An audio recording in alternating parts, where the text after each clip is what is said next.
இந்த நாள் உங்களுக்கு ஒரு அற்புதம் நடக்க போகிற ஒரு நாள்.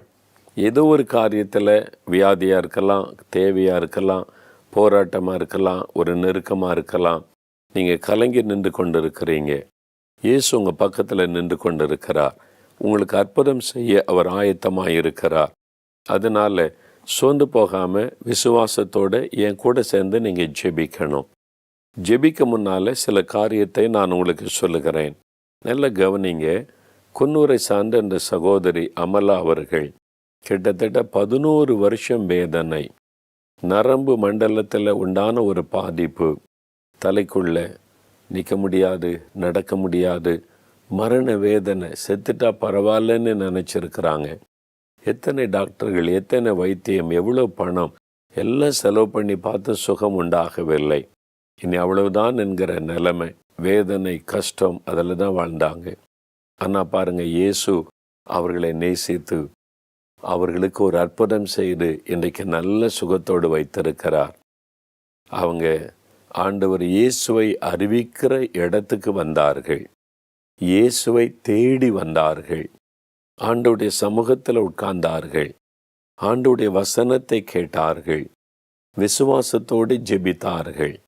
ஆண்டவர் அந்த விசுவாசத்தை கனப்படுத்தி அவங்க பெயரை சொல்லி அழைத்து அவங்களுடைய வியாதியை குறிப்பிட்டு சொல்லி ஆண்டவர் தொட்டு அற்புதமாய் சுகமாக்கி இருக்கிறார். பாருங்க, இது பெரிய அதிசயம் அல்லவா? எவ்வளோ பெரிய ஆச்சரியமான காரியம் இல்லை? 11 வருஷமாக இத்தனை மாத்திரை மருந்து, இத்தனை வைத்தியம் செய்து கொஞ்சமும் சுகமாகிற வியாதி, ஆண்டவர் அவங்க பெயரை சொல்கிறாரு, அவங்க வியாதியை சொல்லுகிறார், தொட்டு குணமாக்குகிறார். இவ்வளோ அற்புதமான ஒரு ஆண்டவர் இயேசு. அதே இயேசு தான் இன்றைக்கு உங்கள் பக்கத்தில் நிற்கிறார். நீங்கள் வியாதியோட படுக்கையில் இருக்கிறீங்களா? உங்களை தொட போகிறார். உங்கள் குடும்பத்தில் யாராவது வியாதிப்பட்டு கஷ்டப்படுறாங்களா? இயேசுடைய வல்லமை தொட போகிறது. வியாதி படுக்கை மாறிடும். அல்லது கடன் பிரச்சனை, அல்லது மனுஷரால் உபத்திரவம், அதனால் அல்லது ஏதாவது ஒரு போராட்டத்தில் என்ன செய்கிறது நீ கலங்கிட்டு இருக்கிறீங்களா? பயப்படாதங்க, சோர்ந்து போகாதங்க. இயேசுவால் அற்புதம் செய்ய முடியும். உங்களுக்கு அற்புதம் செய்ய தான் இப்போ இயேசு இந்த இடத்துல பிரசன்னமாகி இருக்கிறார். பாருங்கள், அமலா சகோதரிக்கு அற்புதமான சுகத்தை இயேசு கொடுத்தாரே, எவ்வளோ பெரிய அதிசயம் இல்லை? அதே காரியத்தை உங்களுக்கு அவர் செய்வார். என்றால் அவர் பட்சபாதம் உள்ள தேவன் அல்ல. ஆனால் நீங்கள் ஒன்று செய்யணும். என்ன செய்யணும்னு கேட்குறீங்களா? யோவான் 11:40 இயேசு சொல்லுகிறார், நீ விசுவாசித்தால் தேவனுடைய மகிமை காண்பாய். நீ விசுவாசித்தால் நான் உனக்கு அற்புதம் செய்வேன் அப்படின்னு ஆண்டவர் சொல்கிறார். லாசர்வின் கல்லறை முன்னால் நின்று பேசும்போது ஆண்டவர் சொல்கிறார், லாசர் உயிரோடு எழும்புவான் அப்படின்னு இயேசு செய்ய போகிற அற்புதத்தை குறித்து பேசுகிறார். மாத்தாள் சொல்லுகிறார், கடைசி நாள் உயிர்த்தெழுதும் போது எழுந்திருப்பான் என்று சொல்லி இயேசு இப்போ எழுந்திருக்க போவதை சொல்லுகிறார். இப்போ உங்களுக்கு ஒரு அற்புதம் நடக்க போகுது. இப்போ ஒரு சுகம் வரப்போகிறது. இப்பொழுது ஒரு விடுதலை பெற போகிறீங்க. அதுக்கு தான் நீங்கள் விசுவாசத்தோடு என்னோடு இணைந்து நீங்கள் ஜெபிக்கணும். நம்ம சேர்ந்து ஜெபிக்கும்போது ஆண்டவர் அங்கே அற்புதம் செய்கிறார். பிரியமானவர்களே, இயேசுவால் எப்படி அற்புதம்லாம் செய்ய முடியுது அப்படின்னு சொல்லி கேட்டிங்கன்னா, அவர் கல்வாரி சிலுவையிலே நமக்காக ரத்தம் சிந்தி மரித்திருக்கிறார். உங்கள் பாவங்கள் சாபங்கள் எல்லாம் தன் மீது ஏற்று சுமந்து தீர்த்திருக்கிறார். அதனால் உங்களுக்கு அவர் அற்புதம் செய்ய முடியும். நீங்கள் கிறிஸ்தவராக இருக்கலாம், கிறிஸ்தவர் அல்லாதவராக இருக்கலாம், அதெல்லாம் பிரச்சனை இல்லை. இப்போ இயேசுவை விசுவாசிக்கிறீங்களா? அவருடைய வல்லமை விசுவாசிக்கிறீங்களா? அவர் எனக்கு விடுதலை தருவார், சுகம் தருவார்னு நம்புறீங்களா? அப்படின்னா இப்போவே நீங்கள் அற்புதத்தை காண்பீங்க. உங்களுக்கு ஒரு விடுதலை உண்டாகும், ஆசீர்வாதம் உண்டாகும், கட்டாயம் நீங்கள் பெற்றுக்கொள்ளுவீங்க. அப்போ நம்ம சேர்ந்து ஜெபிக்கலாம். இயேசு சொல்கிறார், 2 பேர் ஒருமனப்பட்டு ஜெபத்தில் எதை கேட்டாலும் அதை செய்வேன். அப்போ உங்களோட நான் ஒருமனப்பட்டு ஜெபிக்க விரும்புகிறேன்.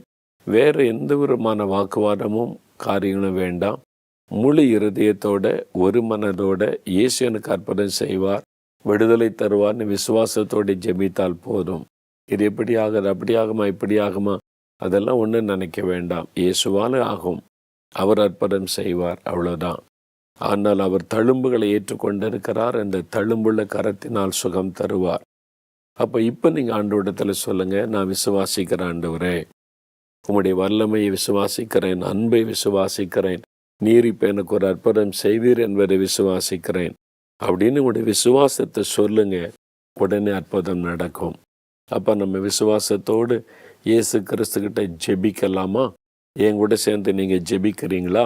நம்ம எல்லாம் சேர்ந்து ஜெபிக்கலாம். உங்கள் வீட்டில் யாராவது வியாதிப்பட்டிருந்தால் டிவிக்கு முன்னால் கொண்டு வாங்க. அவங்க மேலே உங்களுடைய கரத்தை வைத்து கொள்ளுங்க. யாராவது வியாதி படுக்கையில் இருந்தால் ஒருவர் அவங்க மேலே கை வைத்து கொள்ளுங்க. எல்லாரும் ஒருமனப்பட்டு இயேசுவின் நாமத்தில் ஒரு அற்புதம் நடக்கணும்னு சொல்லி நாம் ஜெபிக்க போகிறோம். இப்பொழுது நாம் ஜெபிக்கலாம்.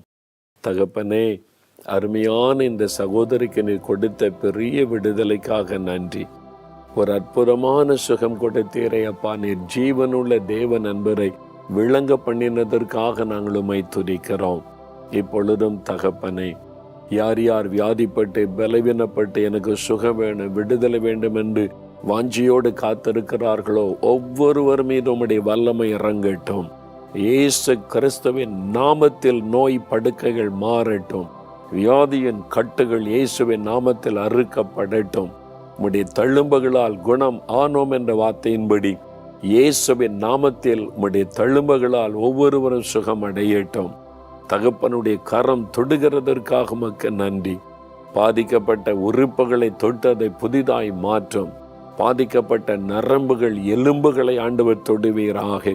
பாதிக்கப்பட்டிருக்கிற இருதயம் கல்லீரலை ஆண்டவர் தொடுவீராக. இயேசுவின் நாமத்தில் ஒரு அற்புதம் நடக்கட்டும் அப்பா.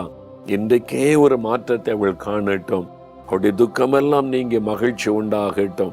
இயேசுவின் நாமத்தில் அற்புதம் நடக்கிறதற்காய் ஸ்தோத்திரம்.